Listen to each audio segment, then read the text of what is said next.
नमस्कार मंडळी, श्री स्वामी समर्थ. स्वागत आहे तुमचं माझ्या यूट्यूब चॅनलवरती. आजचा दिवस तुम्हा सर्वांना खूप छान, सुखाचा, आनंदाचा आणि समाधानाचा जाऊ देत, हीच मी स्वामींच्या चरणी प्रार्थना करते आणि आजच्या या नवीन व्हिडिओला सुरुवात करते. पण त्या अगोदर तुम्ही माझ्या चॅनलवरती जर नवीन असाल तर चॅनलला पण लगेच सबस्क्राईब करा आणि कमेंटमध्ये श्री स्वामी समर्थ लिहायला अजिबात विसरू नका. उद्या 6 फेब्रुवारी शुक्रवार आहे आणि या दिवशी आपण औदुंबर पंचमी साजरी करतो.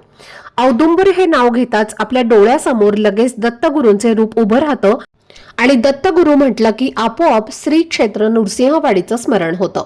कारण हा दिवस दत्त परंपरेत खूपच पवित्र आणि महत्त्वाचा मानला जातो. दरवर्षी माघकृष्ण पंचमीला औदुंबर पंचमी साजरी केली जाते आणि या तिथीला एक अतिशय सुंदर आणि भावनिक अशी दंतकथा जोडलेली आहे. भगवान श्री नृसिंह सरस्वती स्वामी महाराजांनी शैलगमन केल्यानंतर पुन्हा एकदा नृसिंहवाडीतील पुजाऱ्यांना प्रत्यक्ष दर्शन दिलं होतं आणि सलग 5 दिवस त्यांच्याकडून सेवा स्वीकारली होती. आणि याच पावन तिथीला स्वामी महाराज अदृश्य झाले. म्हणूनच नृसिंहवाडीमध्ये गुरुप्रतिपदेपासून ते औदुंबर पंचमीपर्यंत जागरणाचा उत्सव मोठ्या भक्तिभावाने साजरा केला जातो.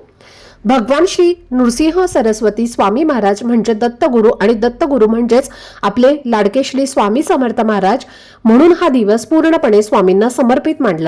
या दिवशी दत्तगुरूंची आणि स्वामींची मनोभावे सेवा, उपासना आणि स्मरण केलं जातं. कारण औदुंबर पंचमीच्या दिवशी दत्त तत्व हे पृथ्वीवर खूप जास्त प्रमाणात जागृत असतं असं मानलं जातं. आणि म्हणूनच या दिवशी आपण श्रद्धेने जे काही करतो, जे काही अर्पण करतो किंवा जो काही उपाय करतो त्याचं फळ हे आपल्याला नक्कीच मिळतं. आणि त्यामुळे आज या व्हिडिओमध्ये मी तुम्हाला एक अतिशय सोपा पण तितकाच प्रभावी असा उपाय सांगणार आहे, जो उद्या शुक्रवार आणि औदुंबर पंचमीच्या दिवशी तुम्ही नक्की करू शकता. या दिवशी तुम्ही मोठी पूजा, उपासना काहीच नाही केलं तरीही चालेल, पण फक्त औदुंबराच्या झाडाला एक विशिष्ट वस्तू अर्पण केली तर दत्तगुरू तुमच्या कितीही कठीण इच्छा असतील तर त्या पूर्ण करतात. तुमचं आयुष्य आनंदाने, समाधानाने भरून जातं. घरामध्ये सुख शांती नांदते. मुलांची, पतीची आणि संपूर्ण कुटुंबाची भरभरून प्रगती होते आणि मनातील प्रत्येक इच्छा हळूहळू पूर्ण होण्याचा मार्ग मोकळा होतो. तर ही वस्तू नेमकी कोणती आहे आणि ती औदुंबराच्या झाडाला कधी आणि कोणत्या वेळेत अर्पण करायची याबद्दलची संपूर्ण माहिती आजच्या व्हिडिओमध्ये मी तुमच्यासोबत शेअर करणार आहे. त्यामुळे व्हिडिओ हा स्किप न करता शेवटपर्यंत नक्की पहा, जेणेकरून तुमच्यापर्यंत योग्य ती माहिती पोहोचेल. आणि तुम्ही माझ्या चॅनलवरती जर नवीन असाल तर चॅनलला पण लगेच सबस्क्राईब करा आणि बेल आयकनला पण प्रेस करा, म्हणजे मी जेव्हा कधीही नवीन व्हिडिओज अपलोड करेन त्याचं नोटिफिकेशन सर्वात आधी तुम्हाला मिळेल आणि तुमचा एकही व्हिडिओ हा मिस होणार नाही. तसेच हाय बटनवर सुद्धा क्लिक करा.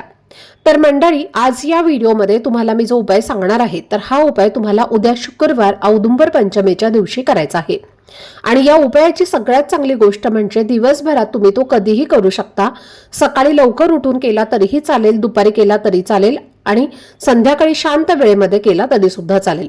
फक्त या उपायासाठी मी सांगणार आहे ती एक विशिष्ट वस्तू तुम्हाला औदुंबराच्या झाडाला श्रद्धेने अर्पण करायची आहे. आता अनेक जणांच्या मनात प्रश्न येतो की ही वस्तू औदुंबराच्या झाडालाच का अर्पण करायची? तर यामागचं कारण खूप पवित्र आणि भावनिक आहे. कारण औदुंबर पंचमी हा दिवस पूर्णपणे दत्तगुरूंना समर्पित मानला जातो आणि औदुंबर वृक्ष हा साक्षात दत्तगुरूंचा निवास मानला जातो. औदुंबर वृक्षाला 21 गुणांनी परिपूर्ण असं म्हटलं जातं आणि याच औदुंबराच्या झाडाखाली सद्गुरू दत्तांनी साधना केली होती. म्हणूनच या वृक्षाला भूतलावरील कल्पवृक्ष असंही म्हटलं जातं. कारण अशी मान्यता आहे की प्रभू विष्णूंनी या औदुंबर वृक्षाला आशीर्वाद दिलेला आहे की या झाडाला नेहमी फळं येतील आणि जो कोणी या झाडाची मनापासून पूजा करेल त्याच्या सर्व इच्छा, मनोकामना हळूहळू पूर्ण होतील. या झाडामध्ये एक वेगळीच दैवी शक्ती असते असं मानलं जातं आणि म्हणूनच औदुंबराला दैवी वृक्ष असं म्हटलं जातं. आणि म्हणूनच आपल्याला या दिवशी ही एक खास वस्तू औदुंबराच्या झाडाला अर्पण करायची आहे. जर तुमच्या आयुष्यात सध्या काही संकट, अडचणी किंवा अडथळे येत असतील, खूप दिवसांपासून एखादी इच्छा मनात असेल पण प्रयत्न करूनही ती इच्छा पूर्ण होत नसेल किंवा तुमच्या मेहनतीला अपेक्षित यश मिळत नसेल तर हा उपाय उद्या औदुंबर पंचमीच्या दिवशी नक्की करा. कारण हा उपाय केल्याने प्रत्येक कामात यश मिळण्याचा मार्ग मोकळा होतो. घरातील नकारात्मकता कमी होते, अडचणी दूर होतात आणि कुटुंबाची, मुलांची भरभरून प्रगती होते. तसेच जर तुमचा एखादा उद्योग किंवा व्यवसाय असेल आणि तो सध्या नीट चालत नसेल, अपेक्षित वाढ होत नसेल तर त्या दृष्टीनेही हा उपाय खूप उपयोगी मानला जातो. हा उपाय करण्यासाठी उद्या सकाळी शक्य असल्यास थोडासा लवकर उठा, अंघोळीच्या पाण्यात थोडीशी चिमूटभर हळद टाकून स्नान करा. त्यामुळे शरीरासोबतच मनही शुद्ध होतं असं मानलं जातं. त्यानंतर तुमच्या देवघरातल्या देवांची मनोभावे पूजा करा, धूपदीप अगरबत्ती लावून देवघराचं वातावरण प्रसन्न करा। जर तुमच्या देवघरात दत्तगुरूंची मूर्ती असेल तर त्या मूर्तीवर स्वच्छ पाण्याने किंवा पंचामृताने किंवा कच्च्या दुधाने अभिषेक करा। आणि जर मूर्ती नसेल, फक्त फोटो असेल तर फोटो स्वच्छ पुसून घ्या आणि त्यालाही आदराने नमस्कार करा। तसेच जर स्वामी समर्थांची मूर्ती असेल तर त्यावरती सुद्धा तुम्ही अभिषेक करू शकता। आणि हे सगळं झाल्यानंतर तुम्ही हा उपाय सकाळी, दुपारी किंवा संध्याकाळी कधीही करू शकता। फक्त एक गोष्ट लक्षात ठेवा की दुपारी 12 ते 12:30 ही वेळ दत्तगुरूंची भिक्षा मागण्याची वेळ मानली जाते आणि त्यामुळे या अर्ध्या तासामध्ये कोणताही उपाय, सेवा किंवा अर्पण करू नये। बाकी दिवसभरातील कोणत्याही शांत आणि प्रसन्न वेळेमध्ये हा उपाय केला तर त्याचं फळ हे नक्कीच मिळतं, असं श्रद्धेने मानलं जातं। आता हा उपाय करण्यासाठी तुम्हाला एक तांब्याचा कलश भरून घ्यायचा आहे। या कलशामध्ये स्वच्छ पिण्याचं पाणी तुम्हाला भरायचं आहे। थोडंसं गाईचं कच्चं दूध टाकायचं आहे। आता कच्चं दूध म्हटलं की बऱ्याच जणांना प्रश्न पडतो की कच्चं दूध म्हणजे नक्की कोणतं दूध? तर कच्चं दूध म्हणजे जे गरम न केलेलं दूध असतं तर ते दूध असतं कच्चं दूध। आणि हेच दूध तुम्हाला एक चमचाभर त्या पाण्यामध्ये टाकायचं आहे आणि सोबतच चिमूटभर हळद सुद्धा तुम्हाला त्या पाण्यामध्ये टाकायची आहे। त्यानंतर तुम्हाला हळद कुंकू घ्यायचं आहे, अक्षता घ्यायच्या आहेत, पिवळ्या रंगाची फुलं घ्यायची आहेत, पिवळ्या रंगाची मिठाई असते तर ती सुद्धा तुम्हाला घ्यायची आहे। पिवळ्या रंगाची मिठाई नसेल तर तुम्ही केळी घेतली तरी सुद्धा चालतील।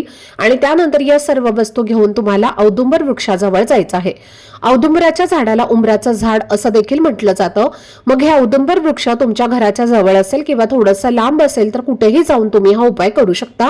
किंवा तुमच्या घराच्या आसपास हे वृक्ष नसेल तर जिथे स्वामींचं केंद्र आहे, मठ आहे, दत्ताचं मंदिर आहे तर त्या मंदिराच्या बाहेर औदुंबराचं वृक्ष हे असतंच, तर तिथे जाऊन तुम्ही हा उपाय केला तरीही चालेल।